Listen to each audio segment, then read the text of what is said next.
Walang patid ang pamahalaan sa paglulunsad ng mga proyekto na nakapaloob po sa Build program sa Pilipinas.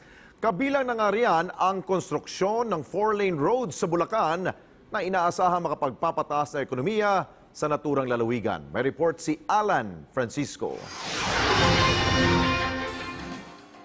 Sa Bukawi, Bulacan naman nakatutok ang Build program ng pamahalaan. Ito ay sa pamamagitan ng itatayong Ciudad de Victoria Interchange ng Department of Public Works and Highways kung saan isinagawa ang groundbreaking ceremony ngayong araw.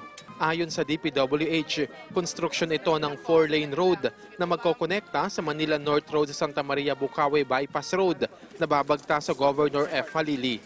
Nagkakalaga ito ng mahigit sa 600 milyong piso. We will also construct a service road to serve as an access road for vehicles coming from Bukawi to Marilao and vice versa without having to enter and pay toll fees at the NLEX. Magisilbi rin nila ang proyekto bilang entry at exit toll gates sa NLEX.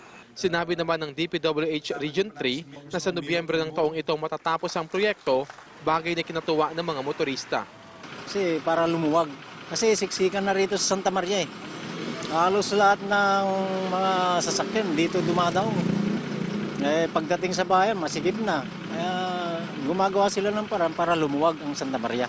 Ayon naman sa ilang opisyal ng lokal na pamahalaan ng Bulacan, hihilahin nito pataas ang ekonomiya ng ilang bayan sa Bulacan tulad ng Santa Maria at Bukawi. Ito po ay literal na nagdudugtong ng mga barangay namin and at the same time nagbubukas po ng bagong opportunity ng trabaho.